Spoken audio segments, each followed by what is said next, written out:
धन्यवाद. प्रसिद्ध बांधकाम व्यावसायिक आहेत आमच्या विभागातील राजेंद्र सिंह जी.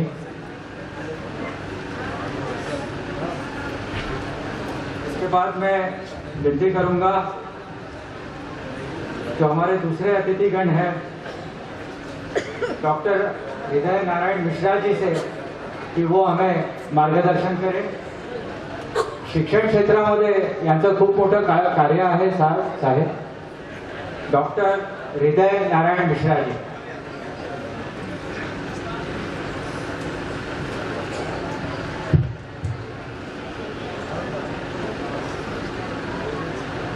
मंच पर उपस्थित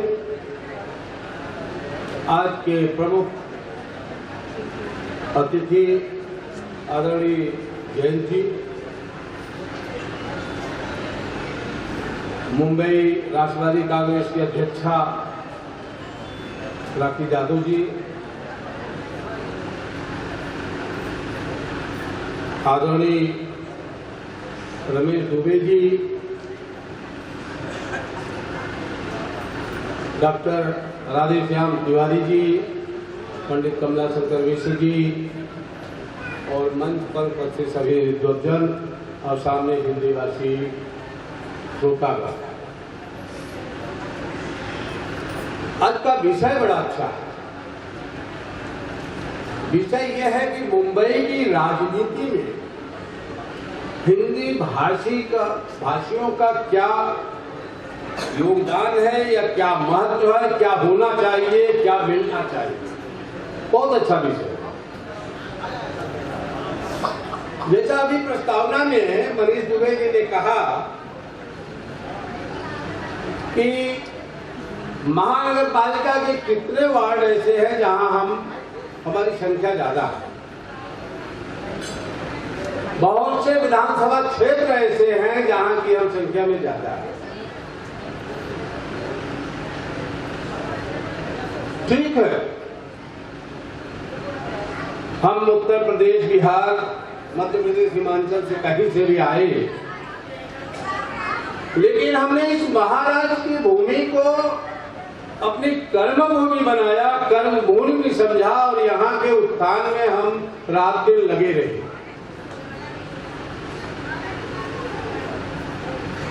हम यहाँ आने के बाद अपने कड़े परिश्रम से महाराष्ट्र की धरती को उज्जवल ही बनाने में लगे रहे, उसमें कोई कमी नहीं किया. जितने उद्योग धंधे बहुत से रहे, आज आप सभी लोग जानते हैं सुबह से शुरू होता है हमारा काम और रात तक रहता है. ये हिंदी भाषी समाज आपके घर में सुबह पेपर पहले डालता है. जब आप सोए रहते हैं वो पेपर आपके घर में पहुंच जाता है. उसके बाद आपको चाय के लिए दूध चाहिए, वो भी लेके जाता है.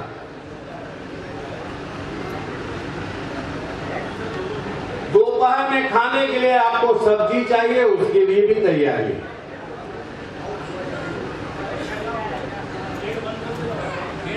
हमने कोई भी क्षेत्र, हमारा हिंदी भाषी समाज कोई भी क्षेत्र ऐसा नहीं छोड़ा है कि जहां हम यहाँ की महाराष्ट्र की प्रगति में, उन्नति में हमेशा साथ रहे हैं, कहीं हम बाधक नहीं रहे.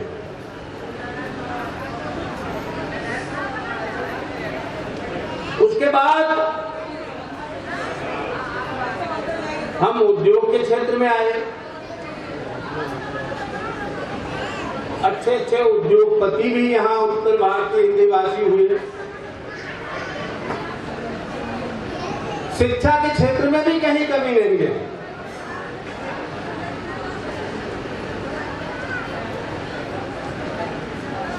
परिस्थितियां ये हैं कि मुझे याद है कि जब मैं महाराष्ट्र आया था 1975 में, तो रावलपाड़ा जैसी बस्ती में दहशत के, जहां रोड भी उस समय नहीं था, लाइन भी नहीं था, और हमने वो क्षेत्र चुना और डॉक्टर होने के नाते मैंने वहां पर दवाखाना शुरू किया. लेकिन प्रतिवर्ष मैं ये देखता था कि उस साइड में कोई स्कूल नहीं था, हाईवे ऊंचा था, बच्चों को एक आदमी अब 3-4 बच्चों को या अगल बगल को लेके जब जाता था दहिसर वेस्ट में स्कूल में, तो साल में कम से कम 4-6 बच्चों का एक्सीडेंट हाईवे पे होता। ये मैंने अपनी आंखों से देखा और उसके देखने के बाद 1985 में चाल के अंदर 4 झोपड़े लेकर के मैंने विद्यालय की शुरुआत किया और हिंदी, मराठी, गुजराती ये वर्नाकुलर लैंग्वेज शुरू किया कि जो हमारे लोग हैं जो यहाँ से उधर जाने में केवल उसी स्कूल में म्यूनिसिपैलिटी में जाते हैं उनके लिए। और पहले साल मैंने फीस 12 रुपए रखा था संस्था को चलाने के लिए, और आज भी फीस मुंबई के जितने स्कूल हैं सबसे कम फीस उस विद्यालय में है। आज मुझे खुशी है कि ये बच्चा, ये नेता जो मनीष नाम का है, जो ये आज कार्यक्रम कर रहा है, वो उसी विद्यालय का प्रागत्य है। आज मुझे बहुत खुशी है। और ले देखिए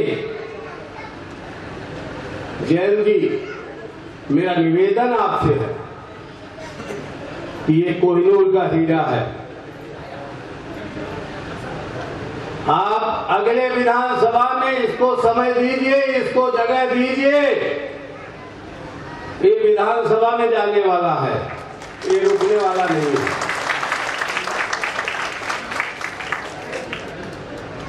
यहाँ की जनता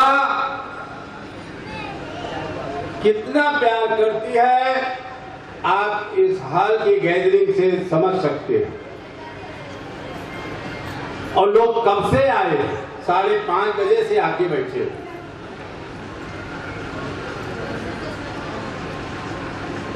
तो अब मैं तो वो नहीं कर सकता कि जितनी संख्या जिसकी उतनी भागीदारी।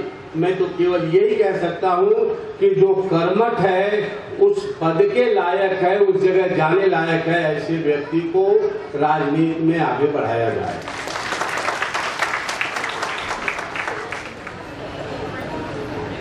और हम जब सारे काम करते हैं तो हमारी इच्छा भी राजनीति की है।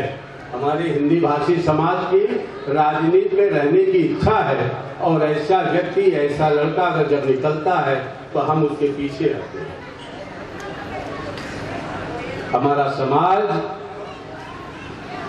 और साथ में अन्य समाज भी मनीष दुबे के साथ हैं, और मनीष दुबे को यहाँ से आगे बढ़ाने का कार्य जैन जी आपका है। इसी 2 शब्दों के साथ मैं अपनी बात को विराम देता हूँ। धन्यवाद। जय हिंद, जय महाराष्ट्र, जय भारत।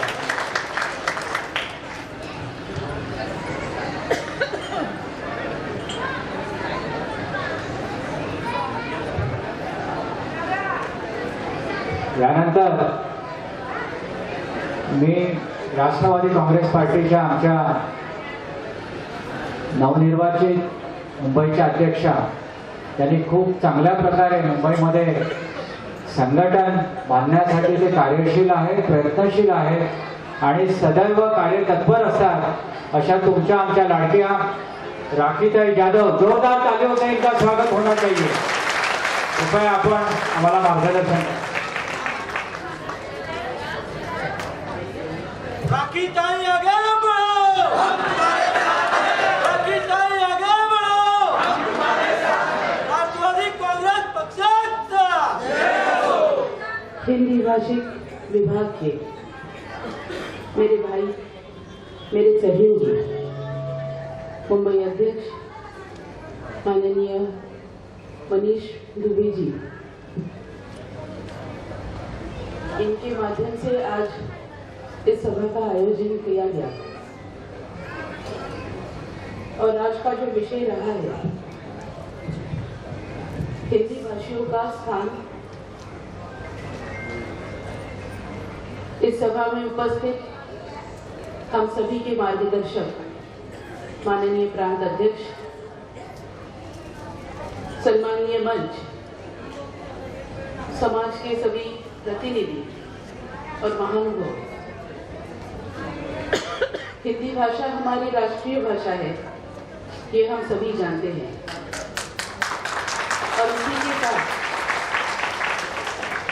इस मुंबई शहर में हिंदी भाषिक समाज का एक बहुत बड़ा योगदान है, ये हम मानते भी हैं।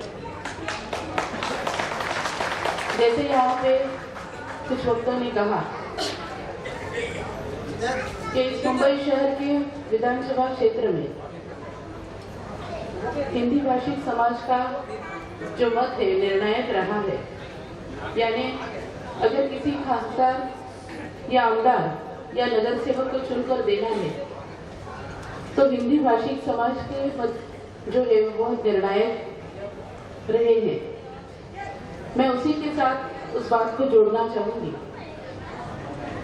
कि हम मुंबईकर जो है हम सभी ने इस बात को अनुभव किया है कि इस शहर में लोगों की व्यवस्था को कायम रखने के लिए हिंदी भाषिक समाज का एक बहुत बड़ा कार्य रहा है। गए कई सालों से इस शहर की व्यवस्था बनी रहे, फिर उसमें हमारा फेरी वाला भाई क्यों ना हो, या इसी के साथ समाज में एक उच्च वर्गीय जो हम कहेंगे कि शिक्षक वर्ग है या कोई बड़े उच्च स्थान पर रहे हुए कोई अधिकारी क्यों ना हो, ये हिंदी भाषिक विभाग से इस मुंबई शहर को एक व्यवस्था के माध्यम से हमने उनका कार्य देखा है।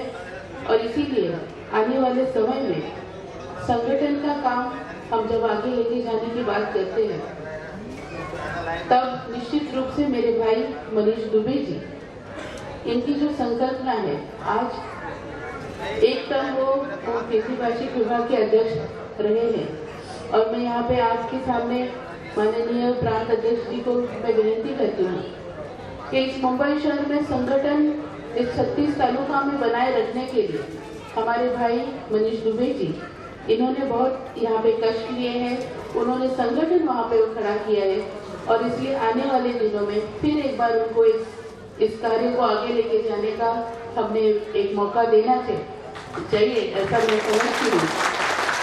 और निश्चित रूप से आप सभी लोग, आप इतने सालों से उनके साथ जुड़े हो, निश्चित रूप से आने वाले समय में इस मुंबई शहर को आगे लेके जाने के लिए, इस मुंबई शहर के हिंदी भाषिक समाज को इस योग्य स्थान मिलने के लिए हम आपके माध्यम से काम करेंगे, ऐसे यहाँ पर आपको मैं आश्वासित करती हूँ। धन्यवाद।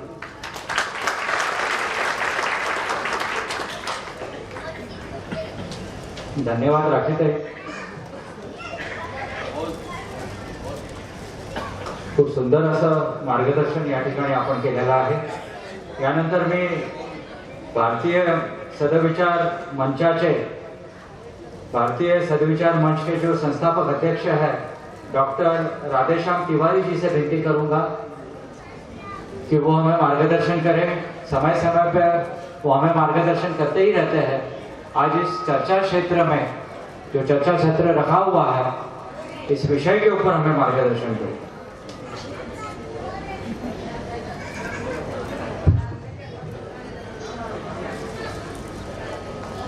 आज इस समारोह के उत्सव मूर्ति मुख्य अतिथि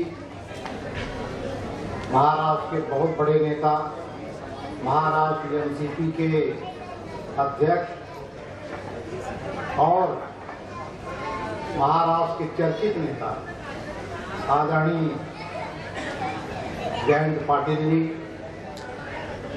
हमारे उत्तर भारतीय समाज और हिंदी भाषी समाज के भीष्म पितामह महाराष्ट्र के पूर्व मंत्री और जिन्होंने 17 वर्षों तक मुंबई कारपोरेशन में अपनी सेवाएं दी और 10 वर्षों तक यहाँ अमले रहे और यहाँ से उत्तर प्रदेश जाकर के लोकसभा का चुनाव जीते, ऐसे हमारे नेता आदरणीय श्री रमेश दुबे जी। इनके बगल में मुंबई राष्ट्रवादी कांग्रेस की अध्यक्षा जो अभी अभी बोल के गई और पूरे सदन की जो इच्छा थी वही आपने बोला, तो मैं आपको इस बात के लिए साधुवाद देता हूँ। एनसीपी मुंबई के हिंदी भाषी शेर के अध्यक्ष और पुत्रवत नौजवान कार्यकर्ता, जुझारू कार्यकर्ता, सबके बीच में जाकर के रात दिन कार्य करने वाले नेता, ऐसे हमारे पुत्रवत मनीष दुबे,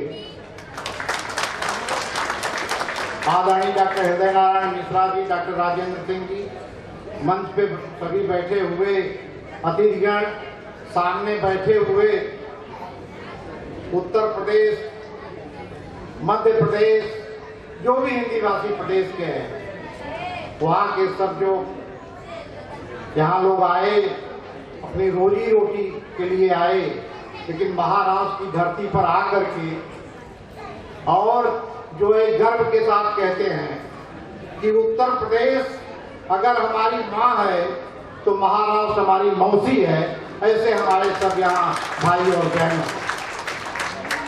आज का विषय हिंदी भाषियों की भूमिका, खास तौर पे मुंबई के संदर्भ में, और चूंकि राजनीति के बहुत बड़ी एक हस्ती यहाँ आए हुए हैं। सबसे पहले आदरणीय जयंत पाटिल जी को मैं इस बात के लिए साधुवाद देता हूँ, राष्ट्र नेता शरद पवार जी के साथ रात दिन रहने वाले, जो कभी कहा जाता था कि शरद पवार जी के साथ में ये जिंदगी भर रहेंगे, आज वो छोड़ के चले गए, लेकिन जयंत पाटिल जी शरद पवार जी के साथ चट्टान की तरह खड़े हैं। मैं दहिसर की ओर से आपका अभिनंदन करना चाहता हूँ। ये नेता होता है जिसके प्रति लॉयल्टी होती है, बिना किसी इच्छा के, बिना किसी स्वार्थ के। जयंत पाटिल जी राष्ट्र नेता शरद पवार जी के साथ आज भी चट्टान की तरह खड़े हैं और जिंदगी भर खड़े रहेंगे। मुख्यमंत्री बनने का सपना नहीं, सपना ये दूसरा विषय है, हम लोग चाहते हैं बने, लेकिन शरद पवार जी के मन में जो इनके लिए प्रेम है, स्नेह है, वो पूरे राष्ट्र में जग जाहिर है। उनके अपने लोग, जिनका नाम नहीं लेना चाहता हूं, उनके अपने खून जा करके कहीं किसी के गोद में बैठ गए, लेकिन जयंत पाटिल जी चट्टान की तरह शरद पवार जी के साथ खड़े हैं और खड़े रहेंगे। ये व्यक्तित्व होता है, ये राजनीति होती है, और भारत में इसी तरह की राजनीति करने वालों की एक दिन पूजा होगी। ऐसे लोगों की कभी पूजा नहीं हो सकती है। आज यहाँ, कल वहाँ, परसों यहाँ, पद के खातिर कहीं चले गए। अरे क्या होता है पद? पद कुछ भी नहीं होता है। व्यक्तित्व का जो व्यक्तित्व का शीर्षत्व होता है वो आदमी की मानवता में होता है। मानवता एक ऐसी चीज है जिसको अगर कोई मानवता के रास्ते पर चल पड़े तो ये वो मानव कहलाता है। आज जयंत पाटिल जी मानवता की प्रतिमूर्त हैं, हमारे बीच में आज आप आए हैं, ये हमारे दहिसर के लिए गर्व की बात है। दहिसर के लोग आज के दिन को ऐतिहासिक मानेंगे। और जयंत पाटिल जी, मैं कहता नहीं हूं कि मेरे मनीष को आप आमदार बना दीजिए, खासदार बना दीजिए। मैं तो सिर्फ ये कहता हूं, इस लड़के को जयंत जी अपने साथ महाराष्ट्र की कमेटी में रखिए। ये हिंदी भाषी सेल मुंबई का छोटा पद है, और जिस दिन आप इसको अपने साथ रखेंगे किसी पद पर, तब इसका जुझारूपन आप देखेंगे, तब आप कहेंगे डॉक्टर राजेश श्याम तिवारी ने जो कहा था वो कहा था। और हिंदी भाषियों का हक, पंडित रमेश दुबे जी यहाँ बैठे हुए थे, नहीं इतने पुराने नेता, राम सहाय पांडे से चल करके रामनाथ पांडे जी, रमेश दुबे जी, चंद्रकांत त्रिपाठी जी, ऐसे ऐसे लोगों को यहाँ के लोगों ने मंत्री बनाया, अपने साथ रखा। और जब उत्तर भारतीय और हिंदी भाषी की बात होती है तो महाराष्ट्र में रहने वाले जो पूर्वांचल के लोग हैं, उत्तर प्रदेश या उत्तर प्रदेश के लोग हैं, उन्हीं लोग कहते हैं यही उत्तर भारतीय हैं, यही हिंदी भाषी हैं। और राजस्थान के लोगों को जो जिसे हम गले लगाना चाहते हैं वो हिंदी भाषी हैं, क्योंकि हमारे साथ जब खड़े होते हैं तो कहते हैं कि भैया लोग हैं, हम राजस्थान के लोग हैं। ये मेंटेलिटी है। इसलिए हम लोग अपनी ताकत पे लड़ने वाले लोग हैं। राजस्थान के हिंदी भाषी लोग हमारा साथ नहीं दे चलेगा, मध्य प्रदेश के लोग हमारा साथ नहीं दे चलेगा, बिहार के लोग हमारा साथ नहीं चलेगा, लेकिन हमारा उत्तर प्रदेश, हमारा पूर्वांचल जिसके साथ खड़ा हो जाएगा विजय उसी की होगी। ऐसा होता आया है और ऐसा होगा भी। इस तरह से होना चाहिए और इस तरह से होना चाहिए। हिंदी भाषी का मैं क्या मतलब, सिर्फ हिंदी, हम लोग हिंदी भाषी महाराष्ट्रियन हैं। वी आर हिंदी भाषी महाराष्ट्रियन। हम लोग यहाँ रहते हैं, यहाँ की आबो हवा में रहते हैं, यहाँ का अन्न खाते हैं, यहाँ के लिए जूझते हैं। अगर कभी महाराष्ट्र के ऊपर संकट खड़ा हो जाएगा तो आप विश्वास कीजिए, हाथ उठा के समर्थन कीजिए कि सबसे पहले हिंदी भाषी हमारे पूर्वांचल के लोग, हमारे यूपी के लोग खड़े हो जाएंगे। ये हमारे खून में है, ये हमारे रक्त में है। हम कभी गद्दारी नहीं कर सकते। जो हमारे साथ एक कदम चलेगा हम उसके साथ 10 कदम चलने के लिए तैयार रहते हैं, तैयार रहेंगे। और हमारी पहलू मनीष ने ठीक कहा, एक जमाना था हमारे मिनिस्टर हुआ करते थे, हमारे नगर सेवक हुआ करते थे। आज हम लोग लाइन में खड़े रहते हैं एक टिकट के लिए। समाज के लोगों, मुस्तैदी से रहो, मजबूती से रहो। तमाम लीडर जिस दिन उत्तर भारतीयों के पास आएंगे और कहेंगे मनीष तुमको हम कैंडिडेट बना रहे हैं, उस दिन हमारी बीजेपी होगी, उस दिन हम चाहेंगे होता है। मित्रों, हालांकि ये बाद में ये मनीष दुबे मुझे डांटेगा, कहेगा बाबूजी आपने मेरी तारीफ क्यों किया, मेरे लिए टिकट की क्यों बात किया, जयंत पाटिल जी मेरे बारे में क्या सोचेंगे। अरे सोचते रहे जयंत पाटिल जी, अपना बच्चा अगर इतना सक्रिय है और इतना अगर जाबाज है, इतना योद्धा है, तो अपने योद्धा के लिए हम जयंत पाटिल जी से नहीं, पवार साहब से चल करके टिकट मांगेंगे।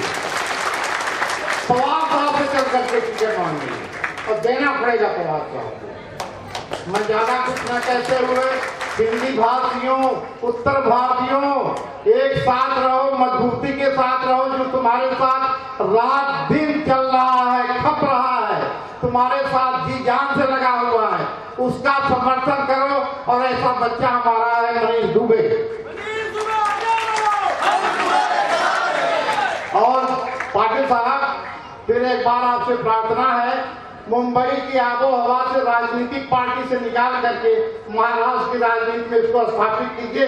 उस दिन दहिसर के लोग बहुत खुश होंगे और आपको आशीर्वाद देंगे। और मैं चाहता हूँ आप अध्यक्ष हैं, आप अभी अगर ऐलान कर देंगे कि मैं मनीष दुबे को महाराष्ट्र की कमेटी में लूंगा, तो आज ही से हम लोग इसकी जय जयकार करेंगे। बहुत बहुत धन्यवाद। आपने सुना, जयंत पाटिल जी आशीर्वाद बना के रखिए इस बच्चे के ऊपर। दहिसर का बहुत नाम होगा और ये दहिसर का आखिरी कोना है। जयंत पाटिल साहब, आखिरी कोना है, यहीं से चेकनाका है।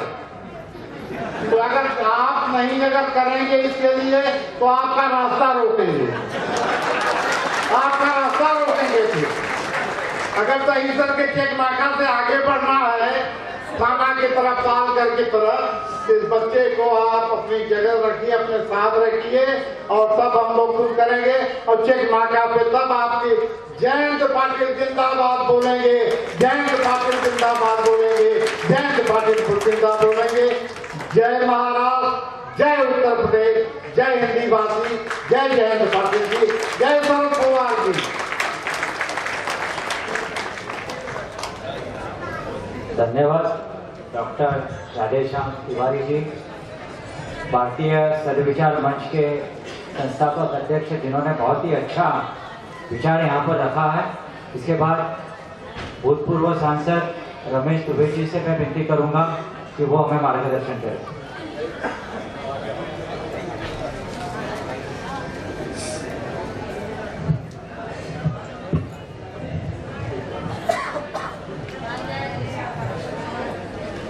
आदरणीय जयंत पाटिल जी को मैं सबसे पहले सुबर्णन में आने के लिए आए, खास करके परिसर में आए, मैं उनको प्रणाम करता हूं। और जो निष्ठा पार्टी के प्रति, अपने नेता के प्रति उन्होंने दिखाया है, मैं फिर से उसके लिए उनको प्रणाम करता हूं।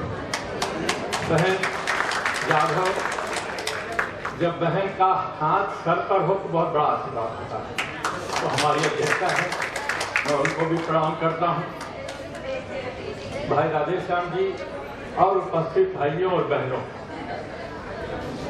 सबसे पहले तो मैं आपसे प्रार्थना करता हूं कि आप भगवान से अपने घर में 1 मिनट के लिए प्रार्थना करें कि मालिक शरद पवार को सुखी रखें, तंदुरुस्त रखें और उनकी पार्टी को आगे ले जाए।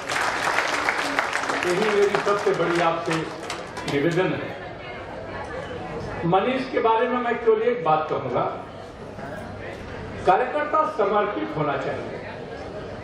उस समर्पण की भावना जहां मैंने देखा कि नेताओं की फोटो, हम जैसे कार्यकर्ताओं के नाम, मनीष जी ने अपना कहीं नाम नहीं लिखा है। तो कार्य करके आगे आने की जो प्रवृत्ति उनकी है, मैं भगवान से प्रार्थना करता हूं कि इस दिशा में उनको सफलता मिले। क्योंकि मैं एक छोटी सी बात आपको बताना चाहता हूं, जब कांग्रेस से साहब अलग हुए तो मुझे उन्होंने पूछा कि बंबई कांग्रेस का अध्यक्ष कौन बनेगा, तो मैंने कहा राधा कदम को बनाइए। साहब ने कहा कि आप 2 नंबर में काम करेंगे, मैंने कहा मैं 4 नंबर में काम करूंगा, जिला का अध्यक्ष रहूंगा। कार्यकर्ता नीचे के स्तर से जितना मजबूत हो सकेगा वो उसके लिए सबसे अच्छा है। ऊपर तो फिर भगवान मालिक है, क्या हो सकता है मैं नहीं कह सकता।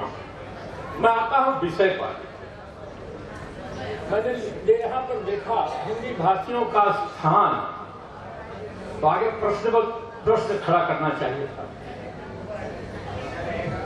हिंदी भाषियों का स्थान के बारे में जब आप सोचें कि बहुत नए लोग हैं, मैं उनको बताना चाहता हूं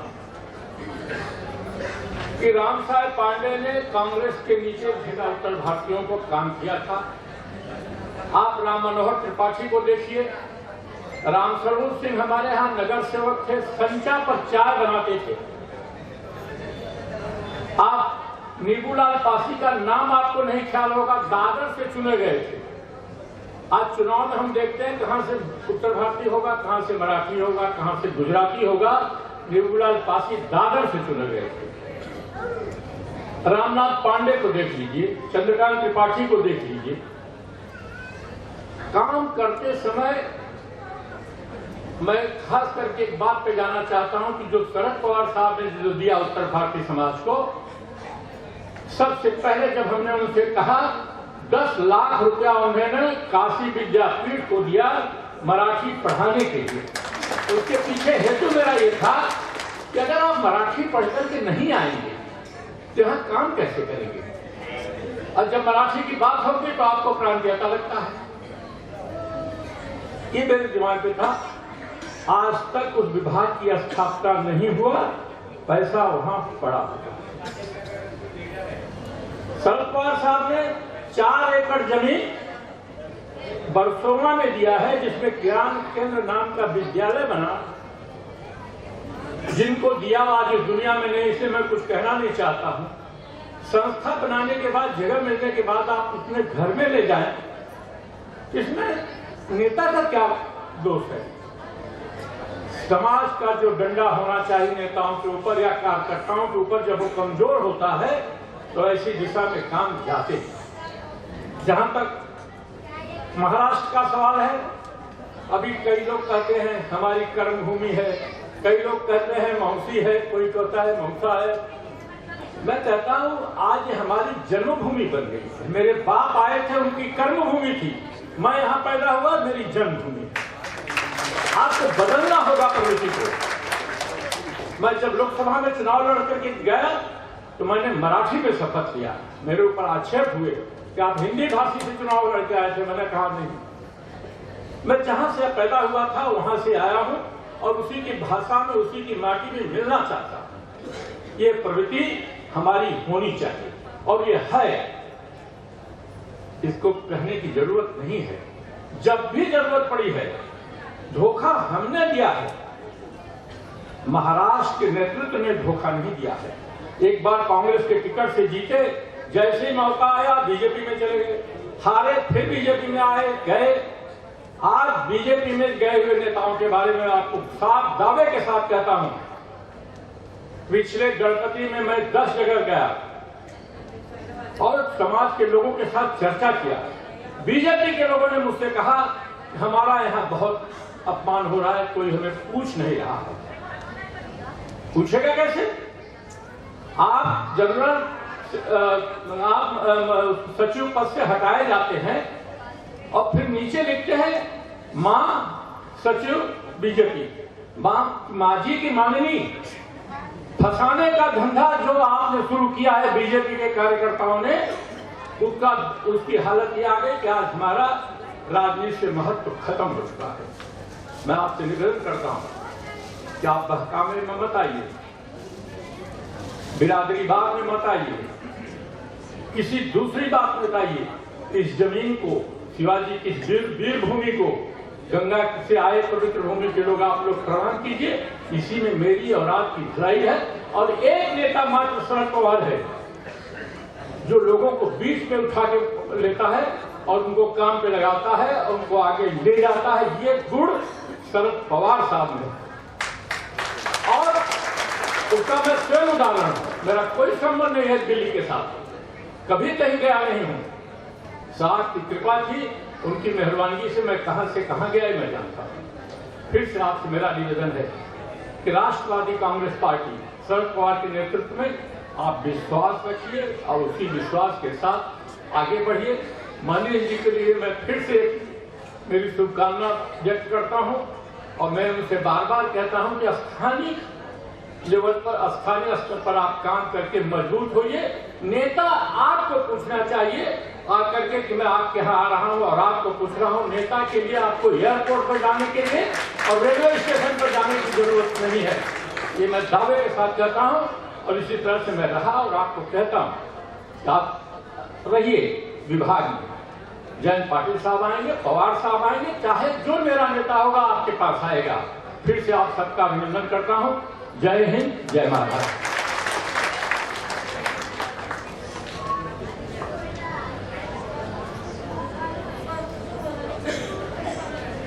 अब मैं यहाँ पे जिसके संबोधन की आप सभी को अपेक्षा है, ऐसे हमारे महाराष्ट्र के नेता, हमारे परम आदरणीय साहब, जिनके बारे में सभी ने बहुत कुछ कहा। मसाल आप कितनी भी जला दो, लेकिन वो सूरज की रोशनी नहीं बन सकती। तो ऐसे प्रकाशमान हमारे नेता महाराष्ट्र के आदरणीय जयंत पाटिल साहब हैं।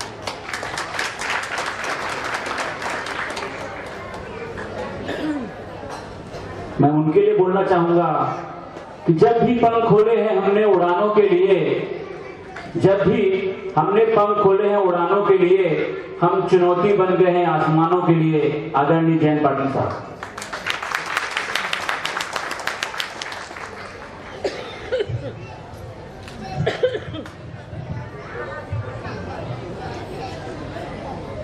राष्ट्रवादी कांग्रेस पार्टी के हिंदी भाषी विभाग के प्रमुख और आपके सभी के लाडले हमारे मित्र मनीष दुबे जी, इन्होंने बुलाने के बाद यहाँ उपस्थित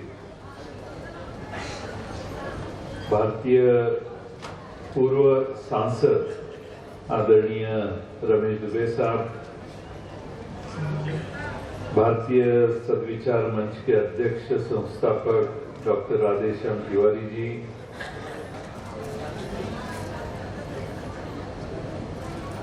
हमारे यहाँ पे शिक्षा क्षेत्र में बहुत बड़ा काम जिनका हुआ है वो हृदय नारायण मिश्रा जी, उद्योजक डॉक्टर राजेंद्र सिंह साहब, यहाँ पे उपस्थित कमला शंकर मिश्रा, हमारे पार्टी के मुंबई प्रदेश के प्रमुख राखीताई जाधव जी, हमारे इस जिले के अध्यक्ष विजय शिरोडकर जी, महेंद्र चौधरी जी, राम बड़ई गुप्ता जी, यहाँ पे उपस्थित सतीश मिश्रा जी, रमेश प्रजापति जी, शिवश्याम तिवारी जी, सोहेल सुबेदार जी, अमोल मातेरे साहब, अशोक काड़गे, हिरालाल राजभर, जमाल शेख, इंदल सरोज, जितेंद्र गुप्ता, सरोज पांडे, कुसुम सिंह, इम्तियाज खान, उमाशंकर गुप्ता, साथ में हमारे मनीष दुबे साहब ने आह्वान करने के बाद उपस्थित सारे हिंदी भाषिक समुदाय के सारे लोग यहाँ उपस्थित है, वो सभी मान्यवर भाइयों और बहनों।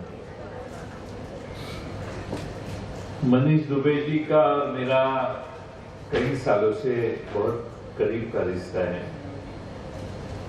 लेकिन मेरे बारे में वो इतने उत्साहित हो जाते हैं कि थोड़ी सी ज्यादा ही बोल देते हैं।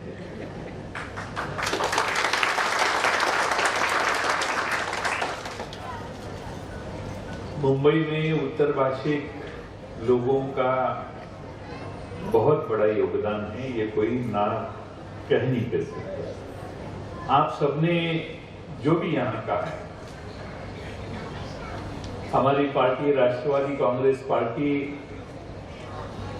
में बहुत कार्यकर्ते, अच्छे कार्यकर्ते, हिंदी भाषिक कार्यकर्ते काम करते हैं, लेकिन और नजदीक से काम करना हमारी पार्टी चाहती है। शरद पवार जी चाहते हैं कि हिंदी भाषिक लोगों से और हमारी पार्टी जुड़ जाए, और इसीलिए हम कई दिनों से मनीष दुबे साहब से कह रहे थे कि जल्द से जल्द ऐसा कोई इंटरैक्शन का उपक्रम, कार्यक्रम होने की आवश्यकता। और आज आप सबको बुला के उन्होंने आप में मौजूद होने का मौका मुझे दिया।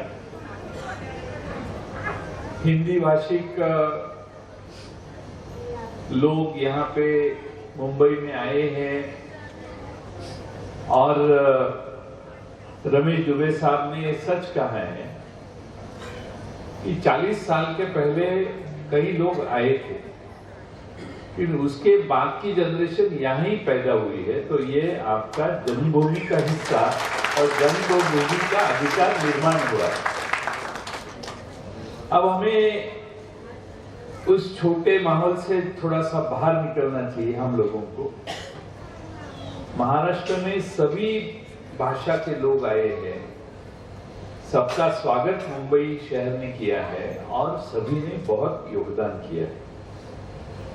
और यहाँ पे आज मुंबई जो बढ़ी है, जो मुंबई का प्रोग्रेस हुआ है, मुंबई का कारोबार बढ़ा है, जिसके कारण देश में सबसे ज्यादा जीएसटी देने वाला शहर शायद मुंबई ही होगा। और इसीलिए हृदय नारायण मिश्रा जी ने, राधेश्याम तिवारी साहब ने कहा कि सुबह का पेपर वाला भी उत्तर प्रदेश का हो सकता है। दूध चाहिए तो वो भी उसके हाथ से लेने की आवश्यकता है। इसका कारण यह है कि ये सारे लोग मेहनत करना जानते हैं, और कुछ लोग इतनी मेहनत करते हैं कि कई लोग बहुत आगे बढ़ चुके हैं, जिसमें आप सभी का नाम आता है। और इसीलिए मैं समझता हूं कि हिंदी भाषिक लोग इस मुंबई का, सिर्फ मुंबई का नहीं, पूरे ग्रेटर मुंबई का, यानी वसई विरार से लेके अमरनाथ से लेके खोपोली तक जो पूरा MMR रीजन बोला जाता है, उसमें कई हिंदी भाषी लोग हैं और उनको अलग न समझते हुए ये महाराष्ट्र के सारे कारोबार का हिस्सा हो चुके हैं। और इसीलिए पिछले कई सालों के पहले हसमुख भाई उपाध्याय थे, महाराष्ट्र के मंत्रिमंडल में थे। वो तो मेरे पिताजी के बहुत करीब के दोस्त से, साथ में उन्होंने काम किया है। राम मनोहर तिवारी जी डॉक्टर साहब थे, उनको मैं करीब से मिल चुका हूँ। उनका भी मेरे पिताजी के तरफ बहुत अच्छा लगाव था। कई नेता है कि जो आप सभी ने महाराष्ट्र को दिए हैं, महाराष्ट्र के मंत्रिमंडल में उन्होंने काम किया है। और रामनाथ पांडे जी रहे, हमारे पार्टी के कार्याध्यक्ष चंद्रकांत त्रिपाठी थे। यानी पवार साहब जानते हैं, आपने जैसे कहा कि हिंदी भाषिक लोगों का बहुत महत्व है, राजनीति में है और सामाजिक नीति में, सामाजिक क्षेत्र में भी बहुत बड़ा आप सभी का इंपॉर्टेंस है। और इसीलिए मैं, मनीष दुबे जी कह रहे थे मुझे इस जिले का अध्यक्ष करो। मैं कह रहा था कि आप हिंदी भाषिकों से हमें ज्यादा जुड़ाने की कोशिश करो जो अलग अलग जिले में है। वो बोलते थे मुझे इस जिले का अध्यक्ष होना है। मैं उनको कहा कि ठीक है, अध्यक्ष तो कभी भी हो सकते हैं। पहले आप हिंदी भाषिक लोगों से हमें जोड़ने की कोशिश बड़ी पैमाने पे करो। और आप सभी की तमन्नाएं तो खो ही जाएगा, आपने इतना बोला है तो। लेकिन हर हर महादेव साहब चले गए, महाराज हर हर महादेव महाराज आए थे, नहीं शायद बाहर होंगे। तो हर हर महादेव महाराज जी ने भी आप सबको आशीर्वाद दिया है, खास तौर पे मनीष दुबे जी को आशीर्वाद दिया है। और मैं समझता हूं कि लोगों की समस्याओं की तरफ हमें ज्यादा ध्यान देना है।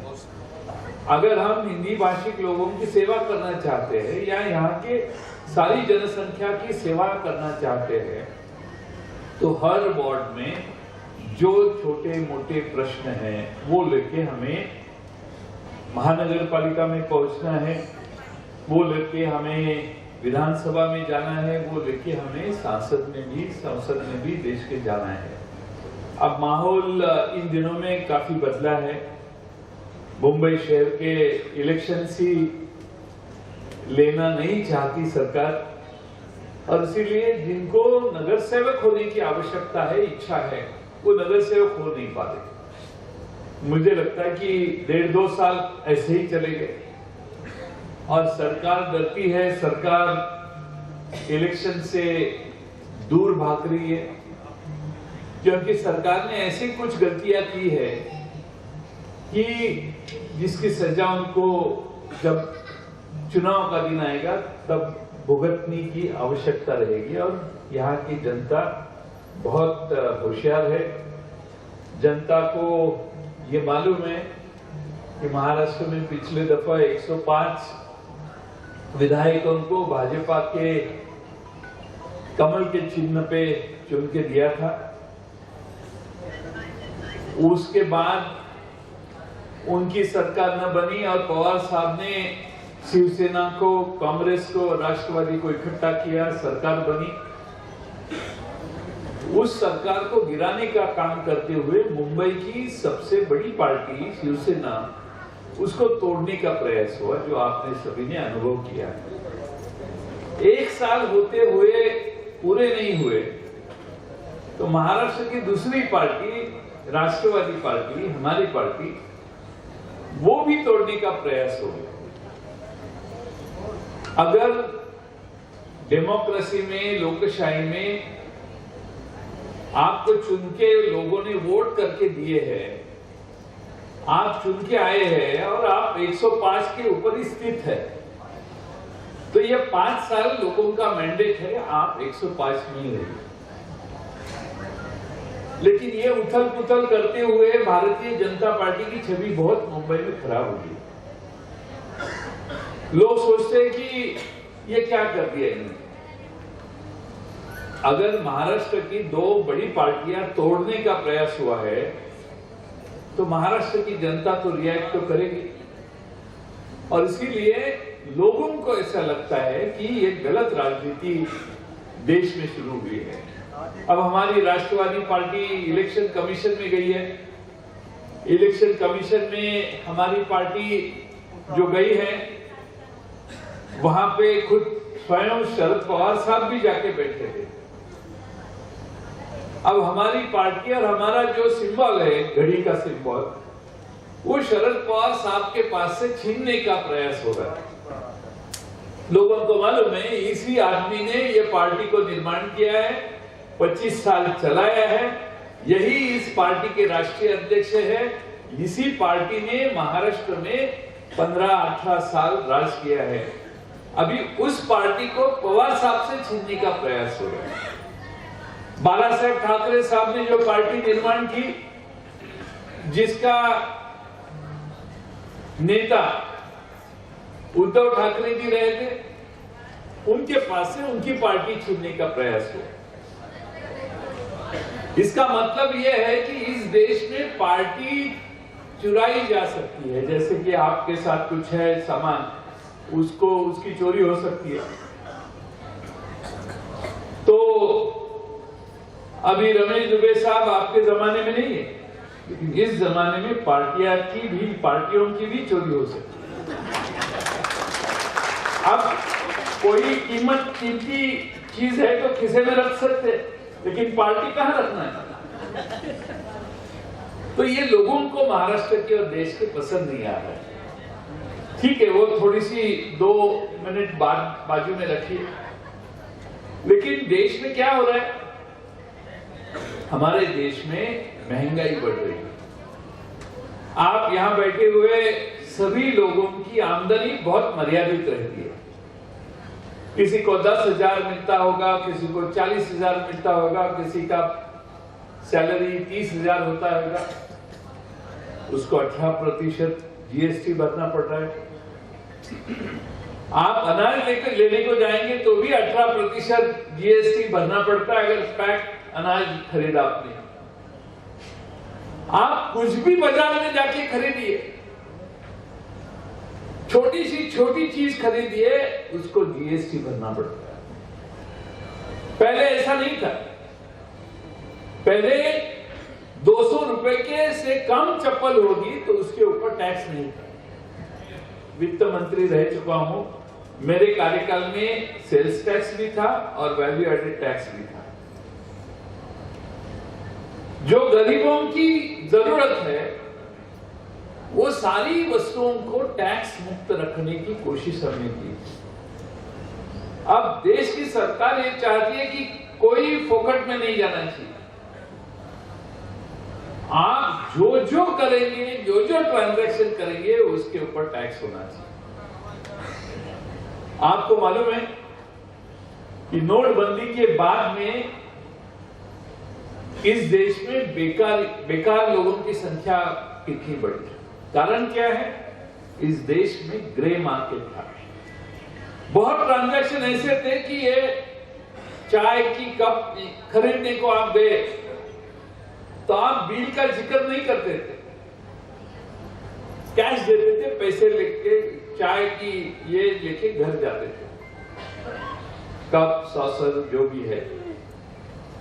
आप मोबाइल लेते थे तो जीएसटी भरने की आवश्यकता नहीं थी। मैं इसका समर्थन नहीं कर रहा हूं, लेकिन वस्तुस्थिति ये थी, इसके पहले अपने देश में ग्रे मार्केट बहुत बड़े पैमाने में था।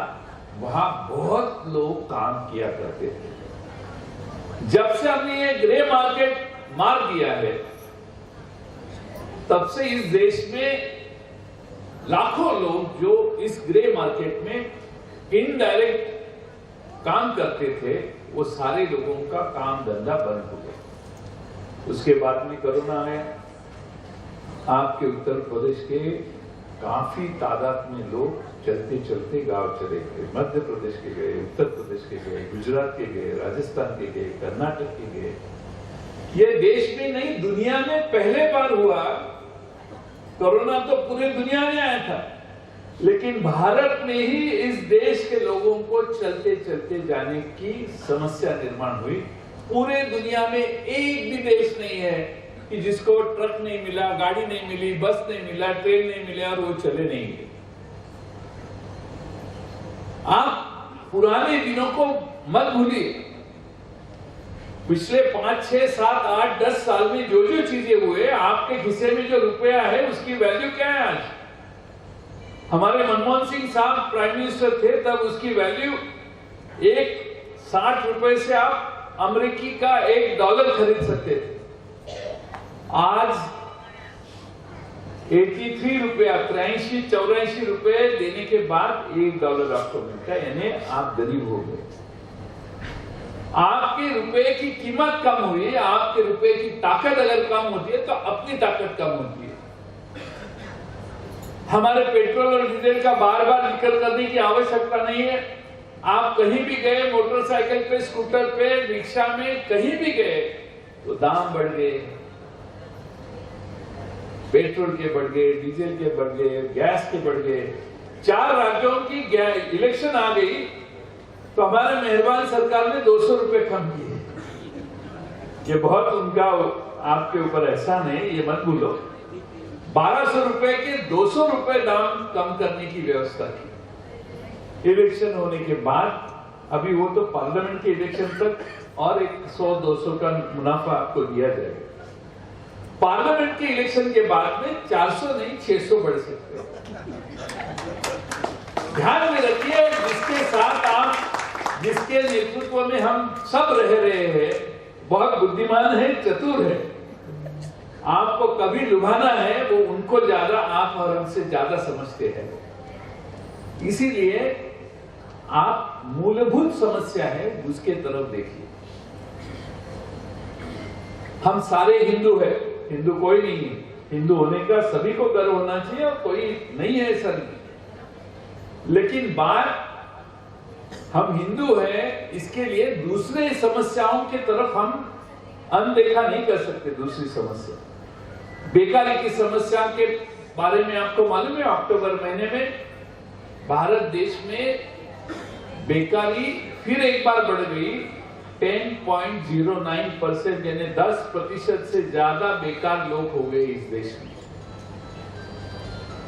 जब देश 10% बोलते हैं तो मुझे लगता है इस देश में अनअकाउंटेड तो सभी है, 15-20% भी शायद बेकारी हो सकती है। इस देश में सबसे बड़ी बात इस सरकार ने की है, इस देश में जो स्टैटिस्टिक्स का डेटा है वो रखने की व्यवस्था बंद की है। यानी आप देश के सामने ज्यादा आंकड़े नहीं आने चाहिए। सीमेंट के दाम, आप उसी कारोबार में काम करते हैं, सीमेंट के दाम 20% बढ़ गए। हालांकि सीमेंट में जो रॉ मटेरियल है उसके दाम कम हुए, लेकिन सीमेंट के दाम बढ़ गए क्योंकि सीमेंट निर्माण करने वाली कंपनियां 1-2 लोगों के हाथ में ही है। इसीलिए आप थोड़ा सा सोच के दिमाग लगाएंगे तो आपको समझ में आएगा। हमारे सरकार में बैठे हुए लोग एक दूसरे से नफरत बढ़ाने की कोशिश में है, काम में उनका ज्यादा ये नहीं है। अब ये हमारे मेट्रो रेलवे वगैरह है वो हमारी सरकार ने चालू किए। ये सारे प्लान हमारे सरकार ने, एक आध दूसरे रेलवे का प्लान ज्यादा हुआ होगा, लेकिन मुंबई में मेट्रो चालू करने का काम, पूरे देश में मेट्रो चालू करने का काम मनमोहन सिंह के सरकार ने किया। हमारे यहाँ पृथ्वीराज चौहान थे, तभी से हमारे मुंबई में मेट्रो का प्लान हमारी सरकार ने तैयार किया। अब उसका उद्घाटन कोई और करता होगा, लेकिन ये मत भूलिए कि ये सारी इंफ्रास्ट्रक्चर की जरूरतें तभी हमको समझ में आई थी, तभी हमारे सरकार ने 2010-12 साल 2011-2012 में ये सारे मेट्रो की प्लानिंग का काम हुआ। मैं ये आपको इसीलिए कह रहा हूं कि विकास हमने किया है ऐसे बोलने की कुछ लोग कोशिश करेंगे तो आपको पीछे क्या, कब, किसने शुरू किया, इसके बारे में भी ध्यान देने की आवश्यकता है। गरीबी की तो मैं बात ही नहीं करता हूं। क्योंकि इस देश में गरीबों की बात होना ही बंद है। हम कभी से मांग रहे हैं कि इस देश में जाति निहाय गणना, जनगणना हो। कितने लोग ओबीसी है, कितने पिछड़े लोग हैं, इस देश में सामने एक बार तो आना चाहिए। पिछले कई सालों से हम ये मांग कर रहे हैं, लेकिन इस देश में ओबीसी या जाति गणना से हमारी केंद्र सरकार भाग रही है दूर। मैं ही आपको अभी पूरे देश में, महाराष्ट्र में क्या चल रहा है, आरक्षण में लोग झगड़ने लगे, आंदोलन करने लगे। इतने बड़े बड़े आंदोलन हो चुके हैं जिसको आप जानते हैं, इतने बड़े पैमाने पे आंदोलन हो रहा है, लेकिन दिल्ली के नेता महाराष्ट्र में आने के बाद भी उस आंदोलन के बारे में कोई जिक्र नहीं करते।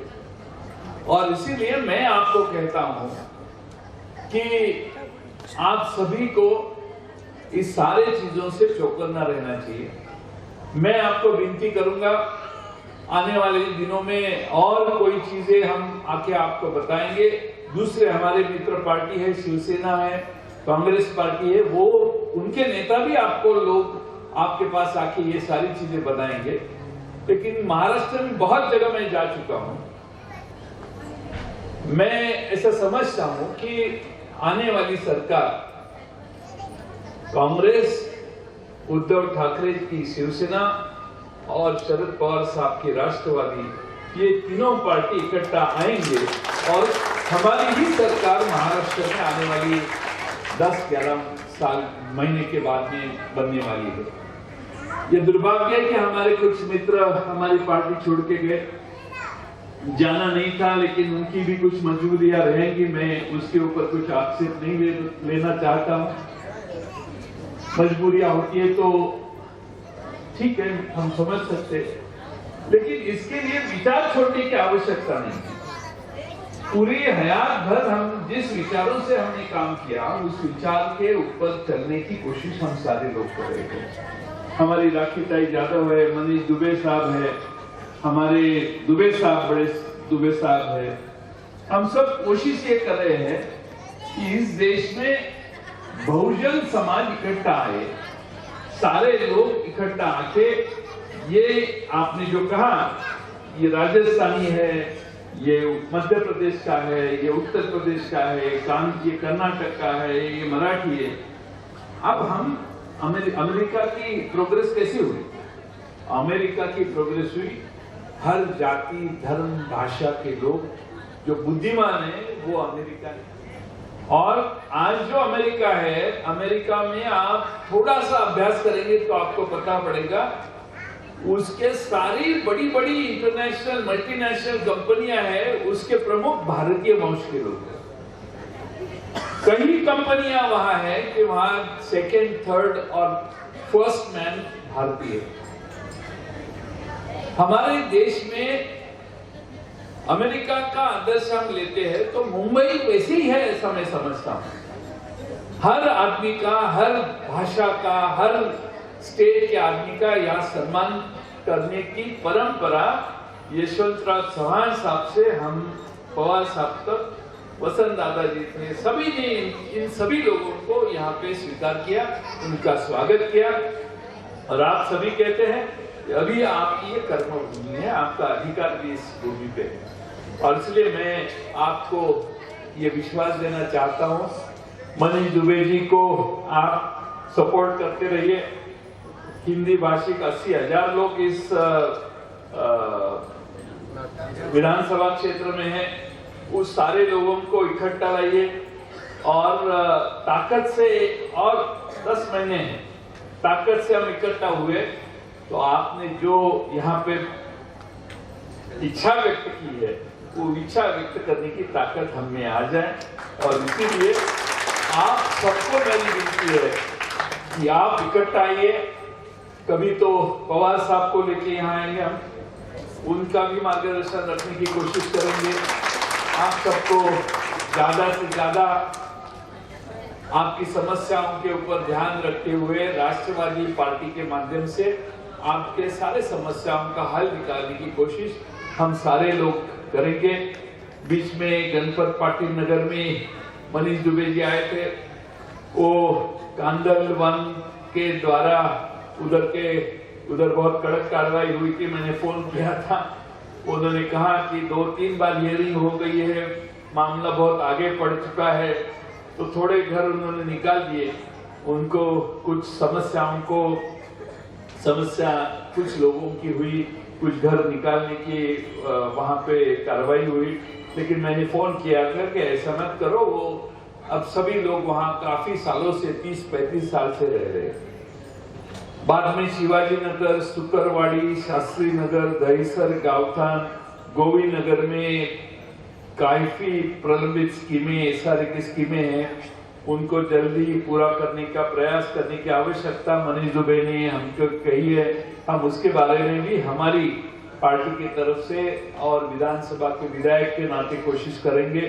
अंबावाड़ी, दौलत नगर, इंदिरा नगर में तो रेलवे द्वारा घर तोड़ने का नोटिस आया है, और रेलवे का नोटिस आता है तो वो सबसे बड़ी कार्रवाई करने की कोशिश करते हैं। उन्होंने सबको नोटिस वहां के सबको दिया है कि वो घर यानी वो वाइडनिंग का ये है, तो अगर वाइडनिंग करते तो कोई बात नहीं, लेकिन उनका रिहैबिलिटेशन होने की भी आवश्यकता है। इसके लिए हम हमारी पार्टी आपके पीछे रहेंगी, प्रयास करेंगे हम कि आपका पुनर्वसन रेलवे के माध्यम से होने के लिए सब कोशिश करेंगे। आप बहुत बड़े पैमाने पे आज यहाँ पे आए, आपको मनीष दुबे जी ने इकट्ठा किया, और इसी बहाने में आप सबको मिलने का एक बड़ा अवसर मिला। राधेश्याम तिवारी साहब का मार्गदर्शन सुनने का अवसर मिला। आपको भी हम टिकट दे सकते, इतना तेज भाषण आपने किया है। आपने इतना तेज भाषण किया है कि कोई राजनीतिक नेता ऐसा कर नहीं सकता, इतना अच्छा भाषण आपने किया है। और हृदय नारायण मिश्रा जी, इनकी बहुत बड़ी शिक्षण व्यवस्था है, और उन्होंने मनीष दुबे जी भी उनके शिक्षण व्यवस्था में पढ़े हैं, तो इनका भी मिलना आज मैं डॉक्टर राजेंद्र सिंह साहब को तो पहले मिल चुका हूँ, वो मेरे घर पे आए थे। इसी सभी मान्यवरों को भी मिलने का अवसर आज मुझे मिला। मैं मनीष दुबे जी को यहाँ पे खास तौर पे उनका आभार व्यक्त करता हूँ। मनीष दुबे जी, मैं अपेक्षा करता हूँ कि मुंबई की हिंदी भाषी विभाग के माध्यम से जहाँ जहाँ हिंदी भाषी है वहाँ जाके लोगों को संगठित करने का प्रयास करेंगे, और इसीलिए हमारी पार्टी चाहती है कि मनीष दुबे के पीछे ज्यादा सपोर्ट करने की आवश्यकता है। तो मनीष दुबे जी को मैं आश्वस्त करता हूँ कि हमारी राखी ताई जाधव का आपको पूरा सपोर्ट मिलेगा। हमारे 6 जिले के अध्यक्ष जहाँ जहाँ हिंदी भाषी होते हैं, हमारे 6 जिले के अध्यक्ष भी आपको सपोर्ट करेंगे, इतना विश्वास मैं देता हूँ। फिर एक बार आप सबकी बहुत देर आप यहाँ पे रुके हैं, इसीलिए आप सबका मैं आभार व्यक्त करता हूँ। हमारे जिले की महिला अध्यक्षा, उनका जिक्र नहीं किया मैंने, उनकी माफी चाहता हूँ। सभी मान्यवर और हमारी पार्टी के सभी मेंबर, इन सबका आभार व्यक्त करते हुए मैं मेरे 2 शब्द पूरे करता हूँ। धन्यवाद।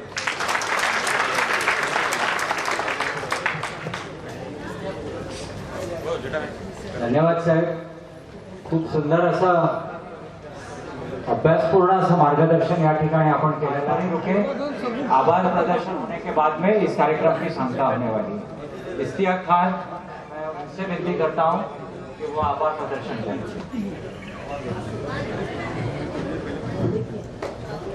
अस्सलाम वालेकुम। आज जैसर विधानसभा में आए हुए राष्ट्रवादी कांग्रेस पार्टी के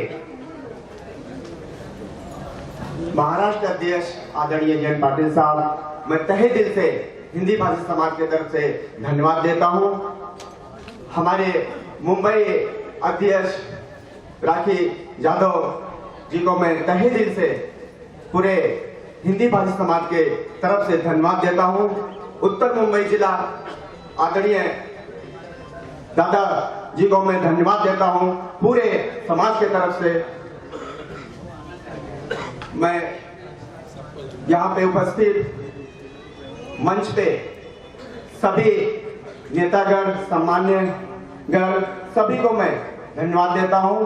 और बागरा से आए हुए लोग, देसर तालुका से आए हुए लोग, देसर विधानसभा से आए हुए लोग, सभी को मैं धन्यवाद देता हूं। बहुत बहुत शुक्रिया, बहुत बहुत धन्यवाद। जय हिंद, जय महाराष्ट्र, जय राष्ट्रवादी। किया जा रहा है जयंत पाटिल जी, हमारे प्रांत अध्यक्ष, माजी मंत्री, अर्थ मंत्री, जल संपदा मंत्री, ठीक उसी तरीके से हमारी मुंबई प्रदेश की अध्यक्षा जाकिताई यादव और भूतपूर्व सांसद रमेश दुबे जी, इन सब का एक ही माला में उनको पिरोकर उनका स्वागत यहाँ पर किया जा रहा है जोरदार तालियों से। बताया जो भाषण में कि डर रही है सत्ताधीन पार्टी, इसीलिए हमारे रीजन में चुनाव नहीं हो रहे हैं। क्या, क्यों डर रहे हैं? अब मालूम है मुंबई का रिजल्ट क्या आने वाला है, इसीलिए डर रही है। लेकिन आपने कुछ बातें कही जो है, बिहार की भी बातें आपने कही है, जो कि बिहार में जो है, बिहार आपकी जो है सरकार है, या बिहार की जो भी गठबंधन हुआ था उसमें जो है जो कि शरद पवार साहब भी थे, उसमें जो है उनकी कुछ बातें हुई थी, कई गठबंधन की बात हुई थी, लेकिन बिहार के खिलाफ और महाराष्ट्र में ऐसा क्यों रचा जा रहा है? क्या हुआ? जो बिहार की सरकार है, बिहार की सरकार, आपने कहा बिहार की सरकार में कुछ अलग है, लेकिन बिहार की सरकार इस बीच बिहार की सरकार जो है शरद पवार जी के साथ है, ऐसा लालू यादव जी ने कहा है। नहीं, बिहार के बारे में मैं क्या अभी क्या कहा, नाम ही नहीं लिया। इस चीज में कहा गया है सर। क्या रिकॉर्ड होगा तो बताओ सर। आज रिकॉर्ड होगा तो बताइए सर, आज हिंदी भाषियों के नहीं, आप रिकॉर्ड सर, हिंदी भाषा निकाल के बताइए। सर, आज हिंदी भाषियों के प्रोग्राम में आए हैं, क्या कहना चाहेंगे?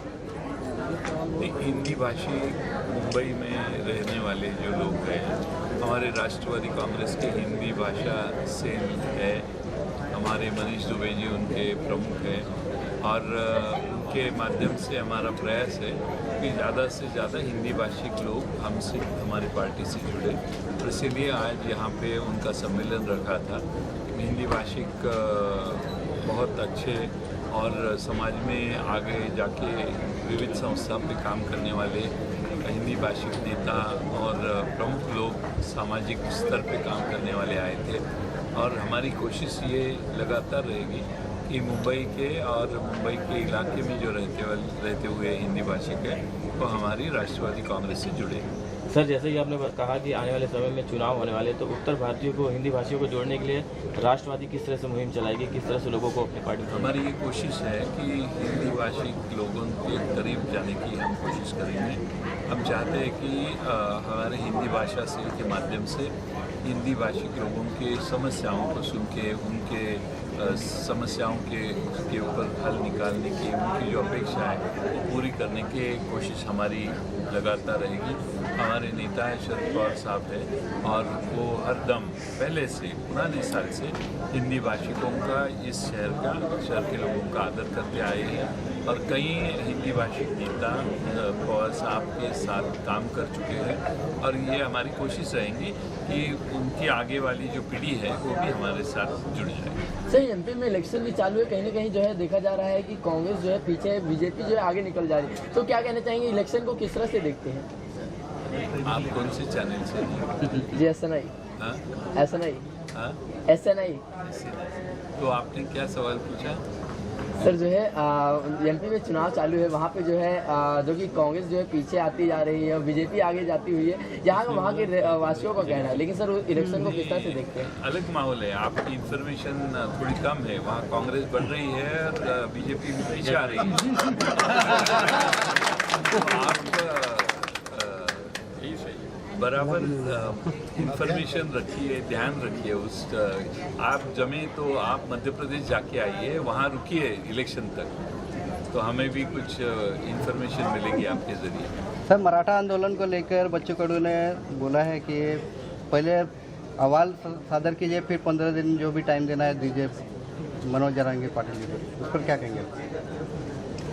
ये मैं समझा नहीं क्या। मराठा आंदोलन को लेकर बच्चू कडू ने स्टेटमेंट दिया है कि पहले मनोज जारंगे पाटिल जी को आवाज सादर कीजिए, फिर आप टाइम दीजिए उनको। मुझे मालूम नहीं किस कॉन्टेक्स्ट में वो बोल रहे हैं, मैं उनका बयान भी सुना नहीं हूँ और कौन से अहवाल के बारे में वो बोल रहे हैं वो मुझे नहीं पता। इस साल अभी जो राष्ट्रवादी कांग्रेस पार्टी है, तो क्या इस बार फिर सारे गठबंधन को लेके एक साथ होके चुनाव लड़ने वाली है? हाँ जरूर, हमारी तो वैसी बातचीत भी हुई है और हमारे जो दूसरे मित्र पक्ष है जैसे आपकी अभी मीटिंग भी हुई थी सर, सारे जैसे समाजवादी पार्टी भी हमारी मित्र पार्टी है, मुंबई में साथ में कांग्रेस है, उद्धव ठाकरे जी की शिवसेना है, सभी हम साथ में रह के महाराष्ट्र में काम करेंगे। आने वाले समय में मनीष दुबे जी को बड़ी जिम्मेदारी देंगे। अभी जो जिम्मेदारी दी है वो बड़ी है और वो बहुत अच्छी तरह से निभा रहे हैं और हमारी आने वाली सरकार आने वाली जब विधानसभा होगी तो हम अपेक्षा करते हैं कि हमारी सरकार आएगी और हमारे जो कार्यकर्ता अच्छे काम करेंगे उनको बड़ी जिम्मेदारी देना ये तो नैतिकता है और हमारा वो कर्तव्य भी है। चलो राज पांडे,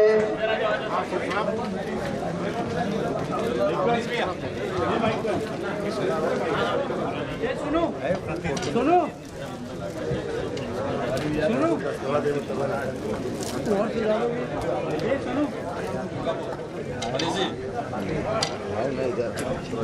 आमने सामने हो भाई, भाई थोड़ा पीछे ही आप बड़े भाई थोड़ा सा भाई थोड़ा सा एक मिनट एक धरा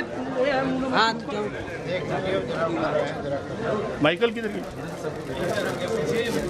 आना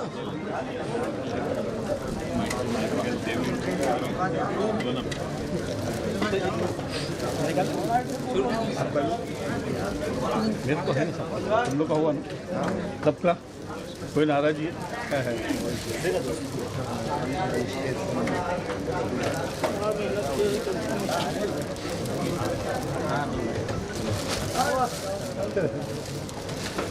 ले